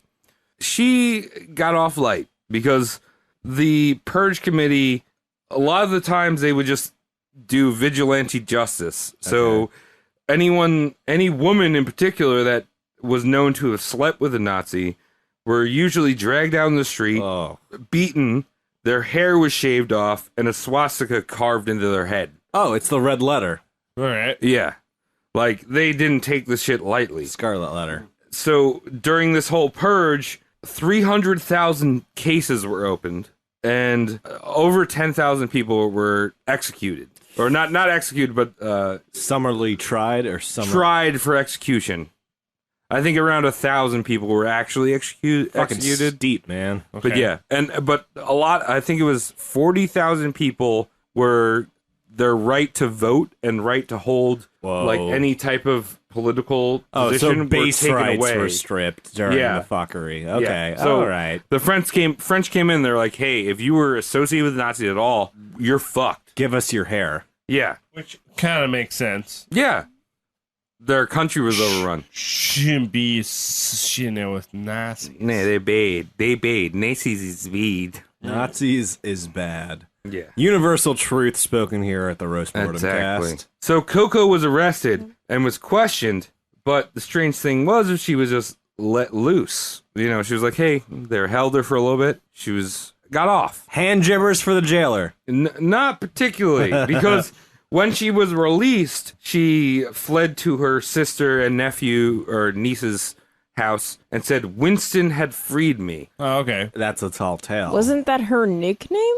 Her nickname was Westminster. But Winston Churchill, friends of her. Mm-hmm. So a lot of people think the reason why Coco was freed was basically to protect all of those British people that were associated with the Nazis, or like, you know, were doing shit with the Nazis at the time. Right. Okay. So it was the lesser evil to leave her uncovered in her scheming. Mm-hmm. Let her scheme. Let her be. She has sucked our Nazi pain. Let her be. It does rhyme, doesn't it? Mm-hmm. Let her Whatever be. I just said rhymes. Suck my peen, suck my peen. Suck a little Nazi peen. Now let's go. Sometimes you gotta be different and be yourself. How your perfume is smelling so good before the war, before the after war, before after war, after war, it be good. Yeah. That's called a song, in everyone. In it. I'm not even gonna copyright that. You guys Okay. So, a few days after she was released, she received a letter from the Duke of Westminster, when she was banging, basically said, get the fuck out of France. So without saying goodbye to anyone, she just like left for Switzerland. Neutral. And that would be her permanent home for like the rest of her life. Permanent neutral home. Yeah. all that Nazi gold. All that Nazi gold. But there were a lot of clues that still were open besides these war documents that I mentioned before that, like, you know, Hal Vaughan brought up. There was a lot of connections to the Nazis, and she basically was trying to buy out her silence for her wartime activities. Okay. So during the Nuremberg trials in particular, that presented a big problem because there was a lot of Nazis. I imagine it would draw problems for Right. the Nazis, the Nuremberg trials. So the head of the Abwehr, or the head of the SS that headed this mission model hut for her, or whatever, was sentenced to life without parole for SS, you know, his role in the SS. That's what you do. Fucking war crime. Yeah, it was. But in a few years into his parole, he was diagnosed with a terminal liver disease and was released, on parole Because he had because they knew he was going to die. a liver. Okay. This so is like in the 50s. It's kind of like commuting a life sentence to out of the jail. Yeah. So, but Coco paid for all of his expenses and his wife's expenses to live out their life in luxury in Italy. That's weird. Because it's him and his wife. Because that's not a romantic gesture if you're springing him and his wife. Because you would want to be his wife if it was a romantic gesture. Right. It's vicarious sexuality. Perhaps. Which I think we all live right now. Vicarious sexual. Vicarious sexual. I see a squirrel climbing a tree, and I wish I can climb the way that squirrel did. And had as many nuts as he vicariously had. sexual. Ah, sexual squirrels.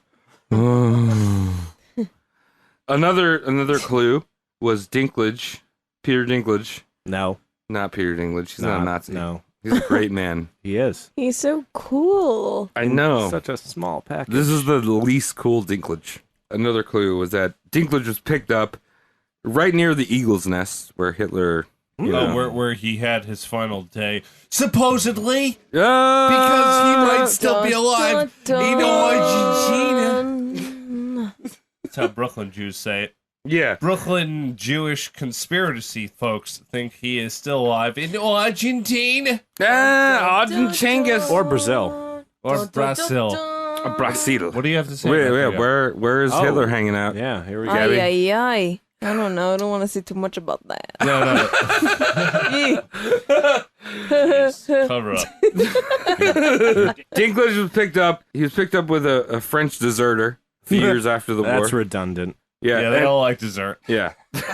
Wee wee. Oh, Sweet the cream. sweet the cream. Why does Japanese know? Sweet the cream. Oh, it's so sweet of cream. Hey, the French have great desserts. They do, They but do. also I Whoa. do a great Japanese. Tiramisu. We just went through like 30 different ethnicities. Yeah, exactly. Plus 10 You know what my Oh, it's okay. Do you like croissant? Welcome to the Louvre. What do you like on a grey puponity? We are Roast Mortem Cast. We are Embracists. We're entirely accurate, by the way. Yeah, pretty much accurate. So Dinklage just picked up and found on his person he had a whole bunch of gold and francs. And when he was questioned Hot about dogs? it, he said, "These are Cocos." Oh, Yeah, like like coconut. like Coco Chanel Nutty. Hiyo. I'm culturally and when confused. the French, the confiscated money and gold and shit was given back to the French government, and they were like, "Hey, this is yours, Coco." Coco was like, "Nah, you guys keep it." It's What? like basically like, I don't want to start anything. Like as long as you don't like spread the word, like just you can keep all this money. It was a could- passive bribe. Yeah, she can recognize the cheese in the trap. Yeah, Because she's- exactly. Oh, rat. Good analogy, Tom. Yeah. So what happened to this whole Wartimer, Coco Chanel number 5 thing was that it was eventually settled at a court because the Wartimers knew that if Coco was exposed as a Nazi, their brand, It's game over. their brand of Coco Chanel, which was very popular in the Americas right now, Yeah. like would be just destroyed. Instead of Chanel number Right. 5, it would be like, oh, they Nazi. Yeah, exactly. Nazis. Yeah, the Nazis. Oh, they Gestapo. What year is this right now? We're in the 50s. Oh, 50s-ish. This is okay. all going on throughout the 50s. Like Cool. dawn of the atomic age. Right. So now Coco, in her 70s, entering the late 50s and 60s, tried to re-enter fashion. I'm going to throw it back to you. You know a little bit of late Coco, Throwing it to Gab. throwing to Gabby, late Coco Chanel stuff. You know it. All right. We'll start with her perfume. That Chanel number 5. Marilyn Monroe actually was interviewed Oh, once. Good. Yeah. Oh, good. She was interviewed once where they asked her what she wore to bed. And she was like, as Marilyn Monroe does, she was like, I don't want to say I sleep nude, but I wear a few drops of Chanel number 5 So to bed. wasteful. Oh. That's so wasteful. Yeah, who the fuck's gonna smell that? And capitalistic. Oh, yeah. Yes, That's still that's sexual. Marilyn Monroe. Very And like, I would take. I would if Marilyn Monroe rolled around in the fucking pile of raccoon shit. Like- Still banger. Yeah, my dog did that earlier today. I'm not gonna do that to your dog because And- you know and not she's- a bestiality boy. and you don't have enough raccoon shit in and your also, pockets. I'm so clogged up right now. I have a summer sickness. Mm, You Summer hear- cold. I'm smelling it all. I can't smell it all, but it makes me want to talk more like this, more through my mouth. That's so sensual. Why Keep did it up. Voldemort talk like that? And that shitty. He didn't Harry have Potter a fucking film? nose. Why wasn't he like? He didn't have a nose. Potter. Oh. Harry Potter. Oh, rubber your butt. Because he They didn't don't have a know. nose, and it would have been super sexual awkward. That's Also, why. but he this said- doesn't I'm sound just very saying in the- in- threatening. Yeah. Yeah, but in the films, he was just like, yeah, Yeah. Potter. And I'm just like, no, I'm- someone who doesn't have use of their nose right now, I'll be like, Harry Potter. Harry Potter. See, I'm I safe. killed your parents. See, that What's that all about? that voice makes me feel safe and aroused, which doesn't make it any better for you as a villain. I can make it much more throaty if you'd like. I like Harry Potter, what's going on? I like your the- parents that killed. I like the Harry, blueberry. excuse me, Harry Potter. That is your name, isn't it?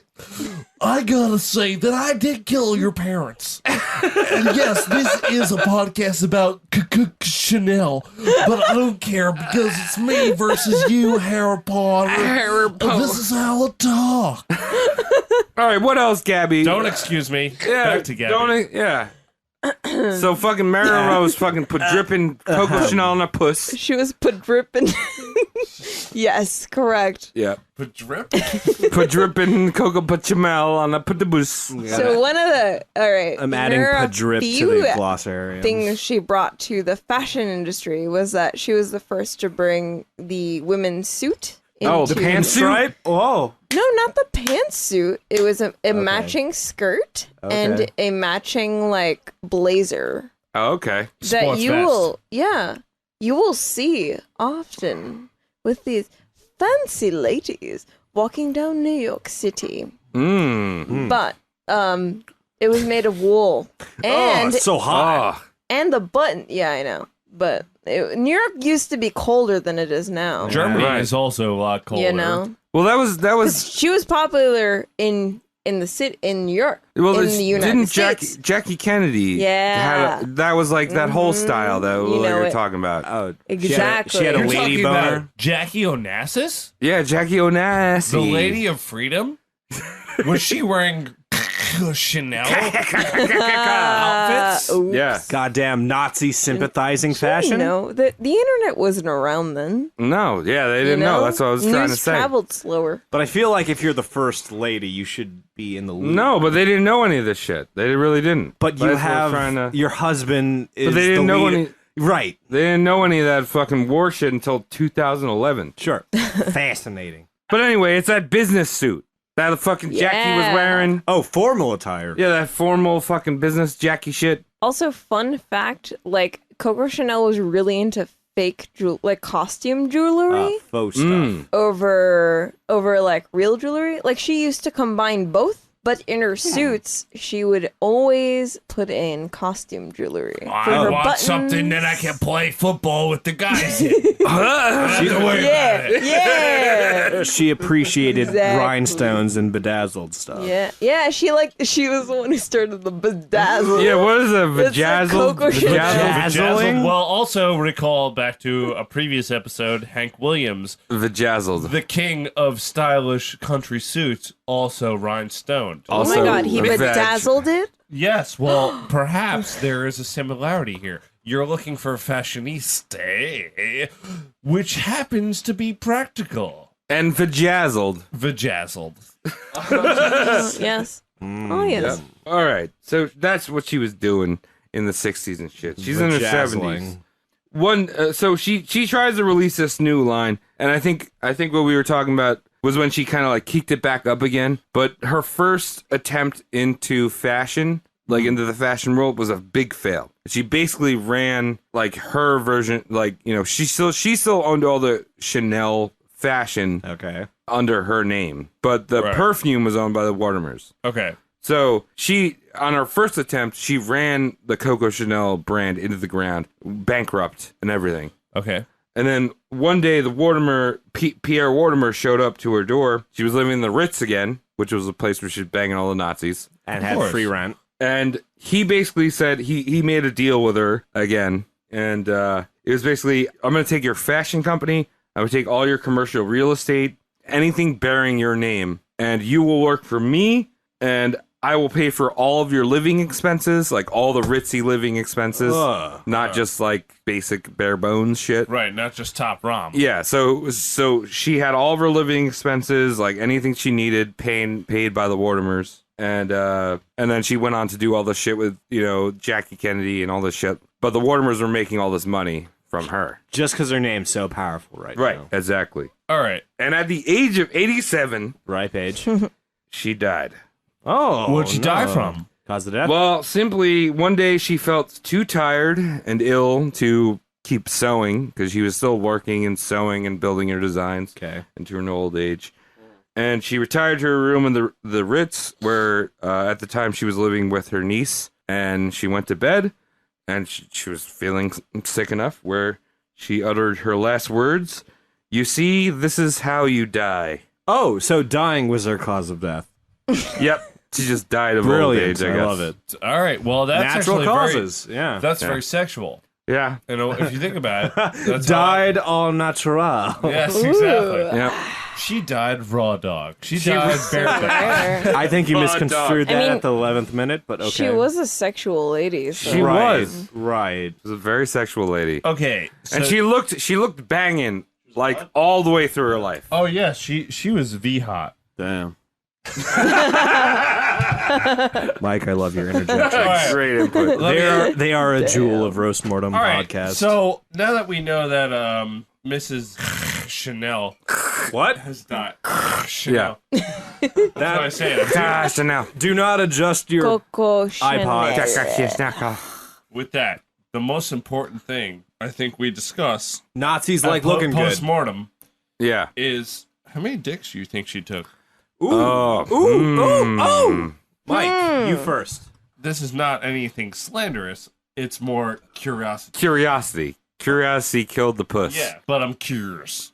I'm gonna go with 47. 47. Damn. That's Lifetime a lot. penises? 47 lifetime penises. So you're all fucking mismatched here. I can tell. Cody, your mic is totally backwards. Is it? Hello. It's backwards. Is it? Hello. Now That's you're better. sexual. You're fine. Hey, I'm going to guess 89. 89 Damn. dicks? Lifetime peni? 89. Lifetime peni. All right, cool. But that's... All I right. have a guess. She was good at this. I Yes. think she had like maybe 30 dicks, and she's totally banged a few women too. It's... Yeah, well, to didn't be think honest, about that. to be honest, like one of the things I want you guys to ask questions about her because I read this whole book and she was very homophobic, but in her later years, she was like talking a lot to the models. She's trying to get off of the models. She was like, hey, She's trying to lick strip. yeah, she was trying to get those fucking snail tracks on her leg. Yeah. Well, get that mermaid's purse lick. Yeah. You know what I'm saying? That's Well, a new fair one. enough. My guess for amount of dicks is 18.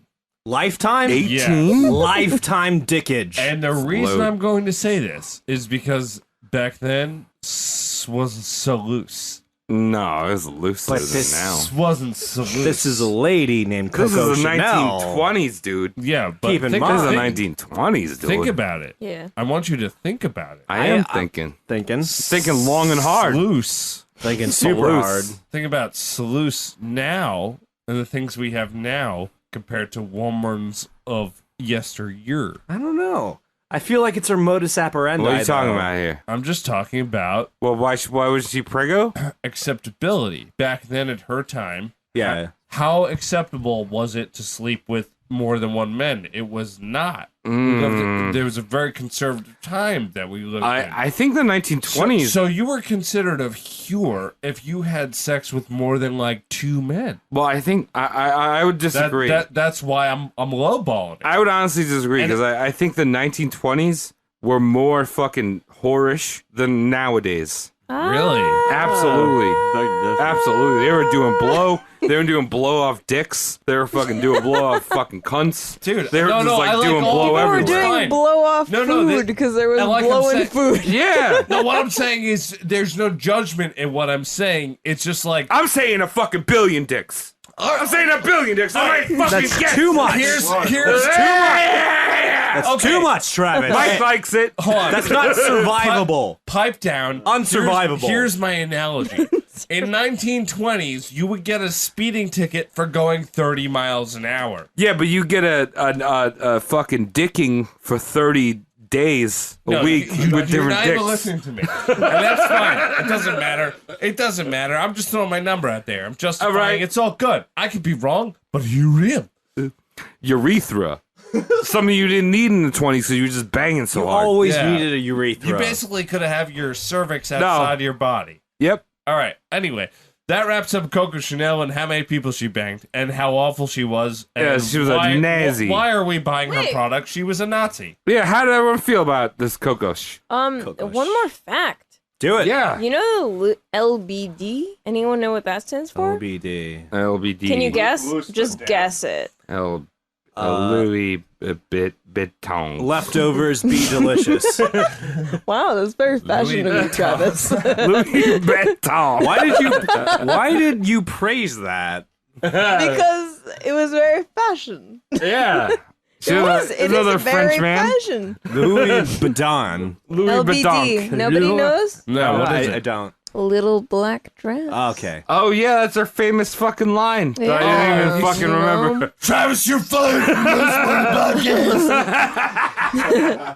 What Which was is the why quote? Tom wore all black today. Oh, as opposed to all the others. It was like every woman needs a little black dress. Yeah. It's a go-to. It's a go-to in couture. Yes. Coder. Like That was I'm a coder. That was I'm a talking Coco about couture. Chanel thing. Oh, Yeah. She was the genesis for Yeah, the she was. concept She of the little thought- black dressing. Yeah, she thought that every woman should own a LBD. I mean, honestly, when I went, That's a It's fair statement. statement. It's a verse. It's a I won't fight versatile that dr- statement. Yeah. Every woman should show their goods in a little bag. We weren't talking about that. no, we weren't talking about that, Tom. What are you talking about? We're not talking about black thongs. No, I'm just talking about be yourself. Very expressive. In a dress that's All black. right, and a dress that's black. That's all I'm not talking about anything sexual. I'm just talking No, about you're be talking about yourself. sexual. I'm talking about You're talking fashion. about- you're talking about sexual. No. I'm talking about fashion. You're talking about sexual. No, I don't want to talk about sexual because I'm talking about sexual all the time. I'm just talking But about Tom, I love fashion. talking about sexual. You want to talk about sexual? with me? Sexual is my favorite thing, but as someone who apparently is on a podcast, I gotta be We're being recorded? It's Whoa, sexual. what? shit. No, I gotta let you know it's very important. Everyone express yourselves. It's fashion. It's nothing else. Yeah. It's nothing else. Fashion's a strange. Dance how your body is yourself. How you feel is yourself. Touch your body right now. If Fashion- you're listening to this right now, if you have headphones on, you're listening to this, just fucking take your shirt off Yeah. and rub your body. Yeah. Make Fashion sure is the door's closed. fashion is like one of those like tight constraint. Like if you think about fashion, like this is what I want everyone to take away from this episode is that no, this is serious. Don't laugh at me. Don't laugh at me. This is serious. Is that fashion is like whatever you express yourself as. Like if you imagine like the couture and everything that's fashionable, think of it as like a tight butthole, right? Like it's squeezing in. It's squeezing so hard, right? And you've got all these things that you should conform to, and those are the fucking wrinkles in the butthole. Those are the wrinkles in the butthole. Travis, And that's I fair, want but everyone out there, all of our listeners, I'm gonna say to expand it so the wrinkles are gone. The wrinkles are fucking You want gone. everybody to have You You want to anal wear whatever podcast. you want to wear whatever you so want much- to wear. Thank you so much for tuning in to the Roast Mortem podcast. You want to wear whatever you want. Get your butthole wide. Travis is the ironing board to your butthole. Let's keep it going. Thank All you right. so much for tuning in to the Roast Mortem podcast. Hell yeah. Travis, thank you so much for covering this. Gabby, thank you very much for adding in what actually was happening in fashion world. I don't understand. I Travis, know nothing about this. Travis did the politics. He understands it. Cody, I love you. You're all good. You don't need to do anything. That's Mike, what are we're you doing. still here? Mike, thanks for showing up late. Oh, no problem. It's There we go. We love we you, definitely have to wrap Mike. this one up. Goodbye, people. My name is Tom. You can follow me on Saunched at Twitter, SAUNTCHT. My name is Two Scrambled Eggs. You can follow me at twoscrambledeggs.org. I am Cody McCann. You can follow me on the Twitter at Cody McCann, CODYMCCANN. I'm Gabriella. You can follow me at myspace.com/Gabriella Ferrero. I still have a MySpace. Mike Regan. You can follow me on Twitter at Mike Regan with 2 N's. He also posts pictures of fucking decomposing shit. Yeah, come check it out. It's wholesome. Yeah. And you It's can follow us very all wholesome. collectively on Twitter or Instagram as Roast Mortem Cast. Also, if you want to shoot us an email, roastmortemcast@gmail.com. Hell yeah. Thank you, Shane, for listening. Thank you, We Shane. appreciate you so much. I feel like this is an opportunity for thank you, Shane. Thank you, Shane. Thank you, thank you, thank you. Thank you, Shane. Thank you, Shane. Tom, sign us out. Hey, all right, thank you.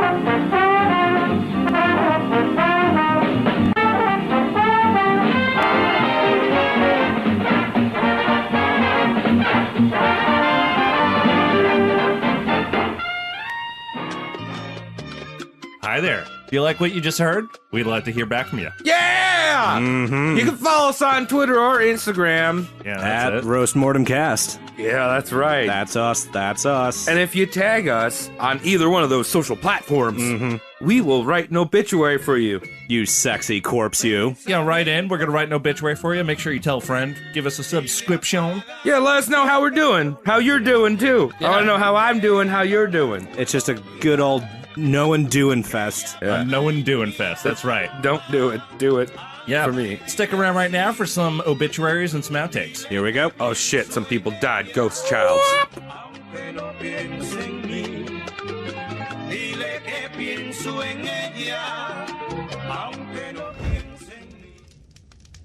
Is this the end of the episode?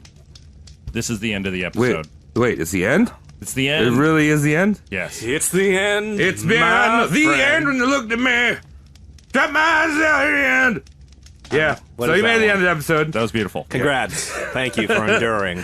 I did this episode this week, Coco Chanel, and for a chaser we call it? Yeah. The chaser. Prescribing a chaser. I'm gonna tell you to listen to Edward Chapman. That's episode 19. Oh, yeah. He's also another abware, Abwell. scummy Nazi spy. Interesting, though. Yeah. Well, he's All like over the place. secret he's a Nazi. jelly boy. He was basically doing like Jelly explosive boy. kick-flipping 8 stairs between nations. Yeah. So that's like nation A little wrecking. bit. Yeah. all very... Agent Zigzag for a good reason. All right, cool. Yeah, so dog. what do we got next? We got some obituaries. People Is that right? tweeted at us or Instagrammed at us, and now we're gonna kill them. Tom, why don't you take it away first? I'm going to kill someone right now. He's a Canadian person. That's all I got. No, his name is Sean. He's from Toronto, and he goes by Riding in Style 7. Now, I think that's a reference to Fast and the Furious 7. He's probably Tokyo drifting all around Toronto. Oh, wow. Think about it. That was pretty good. Yeah. So he gave us a little review on the... Toronto Drift. Or he did a little write-up. What's it called? Whatpods.com? Whatpods.com. Yeah, Nice. what? What? Pods. Yeah, so since Sean's Tokyo drifting, he's drifting around the mean streets, the very, very mean streets Toronto's of rough. Toronto. Yeah. You know how they do. Yeah. Super polite. OG. It's very hard to Tokyo drift when someone's telling you to slow down, please. They do figure A's. Excuse me, slow down, please. So he's driving around. He's got some kind of Nissan rice machine, just flipping out. Yeah, he's having a good time. Tokyo drifting down the ways. Got it. Guess what happens when you Tokyo drift in Canada? What happens? Get stuck in syrup. Oh, shit. Didn't see it come. Oh, shit. Wasn't wearing a seatbelt. Oh, shit. Flying out the goddamn window so fast. Ejected. Oh, shit. That's right. And also, I want to reference this. He did correct us on one minor fact, extremely minor fact. And in a previous episode, I forget which one, Cherry Garcia. Garcia, yes. Garcia. I said that Vince Neil was in Poison, but that's Brett Michaels. Boo, So, Tom. So thank you. You're dead now. You flew out of the fucking window in your naughty maple syrup mobile. Just one splat after careening off or something like that. Oh yeah, just a one splat, dude. Ooh. I can't explain this. he probably had a Trauma. very polite funeral because it was Canada. They were sorry. Everyone was saying sorry. Sorry. Sorry. Sorry I'm for sorry your for loss. your loss. Sweet. Sorry for your yeah. loss. Sorry for your moose. How about you, Cody? Who's up next? I'm killing A.A. Jones, and that is Amy. She reached out to us on Instagram, was it, Travis? Yes. And, quote, just so you know, you guys are fucking hilarious. Best podcast I listen to. Wow, thank you so much. I'm going to murder you now. Thanks a lot. She's from the DC area, right? Yep. Sweet. And Amy is in the DC area, and she likes to look at clouds. Thank you for giving me munition to kill you with. How's your neck feeling? Oh, Very dangerous. Clouds, thanks. Good. Wait, we talking sky clouds or land Yeah, clouds? sky clouds. You know, she likes nature. All right. A lot of photos on our stream with clouds. nature. Nature. Where was I going with that? Okay. I don't know. One day, a supermassive cumulonimbus hung over DC. That's the District of Columbia, for those of you that don't know. I thought you were just talking about Dragon Ball Z. No. DC, not DZ. Okay. DBC. A supermassive cumulonimbus hung low one day over the District of Columbia. And as you know, a supermassive cumulonimbus often begins to let out sheets, nay, pallets of hail. Is that right? That's sky ice for you, those of you that don't know. Wait, pallets of hail? Pallets. All right. Pallets, Travis. That's a lot of hail. Not quite truckloads, but pallets. All right. Welcome to Sam's Club. And Amy was outside trying to capture, like, the atmospheric majesty of said cloud. But whoa, instantaneously encased in ice. Like Spider-Man. Like, I don't know. No, like Spider-Man. Who's the ice villain in the Spider-Man world, Travis? Ice Boy. Yeah, okay. I don't know enough. He's the best deny villain that. I've ever seen. He's very just nice. Spider-Man, but he's blue.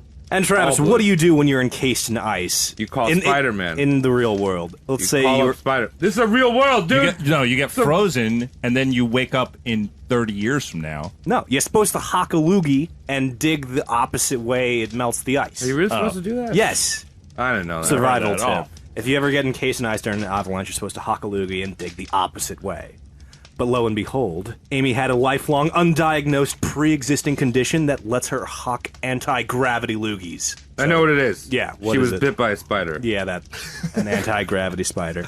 So her loogie just went up into the sky and she started digging. Just kept on digging because, there's no atmosphere if you're digging the wrong way of a anti-gravity loogie. She dug herself down into more grave. All the Bad, way... icy, cold grave, like a nice, cold, all the Coors way Light. down to the iciest, coldest grave, Australia, and that's where she died from a bloomin' onion bite. Rest in peace, Amy, a.k.a. A.A. Jones is your handle? you.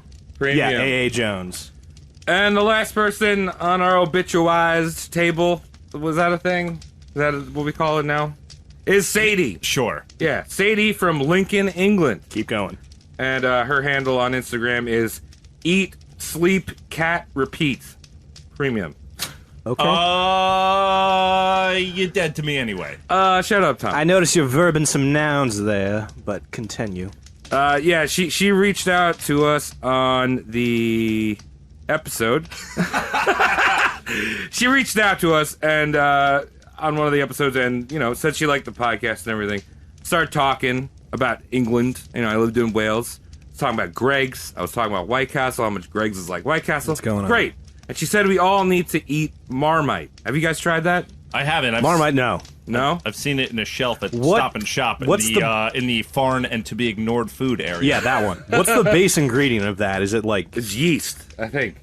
Just yeast. I can't... It's yeast I don't know spread. if you're fucking with me right No. now. But so I promised her the next, she also wants us to do royals, more royals. So That's your bag. That's my shit. So the next British royal I do, we're eating Marmite on the show. Fine.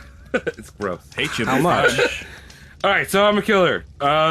Basically, she took a trip up to Scotland, right? All right. They have those rolling competitions. They all roll down the hill. Have you seen that? Yeah, yeah. Oh, the cheese head chase. first. Yeah. Yeah, they chase the cheese. Yeah, they chase a wheel of cheese down Yeah. a very steep incline. I'm gonna say it results wrong, in horrific injuries. I'm gonna pronounce it wrong, but isn't it Gloucestershire? Gloucestershire. Gloucestershire. It's Gloucester. It's a bunch of morons that I would find some kind of similarity to because I have rolled down several hills Yeah. of cheese. So she went to go try her hand at snatching this cheese, rolling down the hill. Mm-hmm. She's going real fast.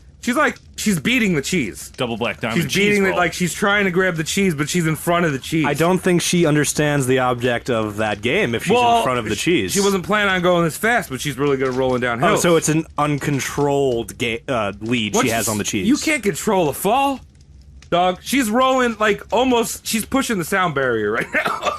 Okay, it's that hill. He's pushing the sound. It's that fucking Yeah, hill. And here's a taste of your own medicine. She would have been fine if she was Spider-Man.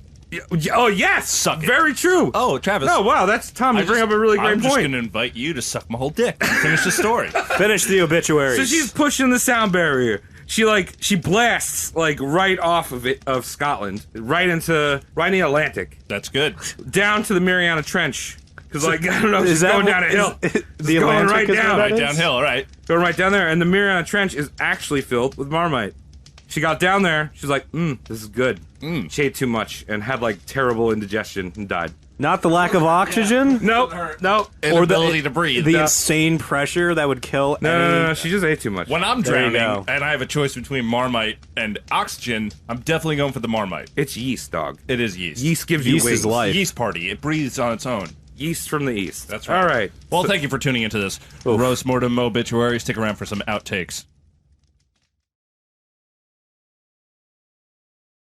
In which Let's ask the intern. I mean- Mike, have you ever seen a pornography that featured a man with the word poison on his penis in Old English? Hold the mic up for him. Get over. You gotta talk into a mic. This is a you've fucking been here podcast. before. No, I've never seen that before. All right. Safe answer. Safe answer. Okay. Are we rolling? We're gonna keep. We're rolling. Okay, Okay. we're going to Safe. come back into the episode now, but yes, I have seen that. So now back in. How we doing? What's it? You'll be in my heart. You'll be in my heart. Whatever we do and something we say, it'll be Whoopi done. Goldberg plays a monkey. Remember when ventricles were called cockles? That's what it is. It's called Good Day, mate. Yeah, how you doing? That's in Australia. Good day, mate. Hi, mate. Because you're taking it from He's down a under. bender, mate. You're taking it from down under. Hey, I'll meet you at Outback, mate, in And- like 45 minutes, right? And also, your mom was probably a felon. That name would be great for Viacom to Oh acquire. yeah, the Coco channel. The Coco channel. Coco channel. So good. Much better than BET. Yeah, BET yeah. doesn't roll off the tongue. No, Coco channel is way better. I can't believe they didn't just say bet. Can we take a little pause? No. Yeah. Cool. All right. We're going to take a couple minutes of break. Travis's eyeballs are sweaty. I know. I'm so sweaty right now. Sorry I'm late, guys. Can you guys give me a recap on what's happening right now? Fuck you, Mike. Yeah, what the fuck, dude? Why are you so late? You show up when we ask you to. We're talking about Coco Chanel, and she has been gold digging. She has been pimping with the pussy. Oh, she has been getting around, and now she's getting in bed with the Nazis, the Nazis. Bad people to Hell yeah. jump into Bad bed with. people to jump into bed with. Because you know Nazis do. They look right for anal. Well, yeah, exactly. AC is on. Just a little AC, all good. Little AC. How do I use this? Little AC. Turn. Okay. That's my DJ name, Lil AC. Little AC. Yeah, little AC. Oh.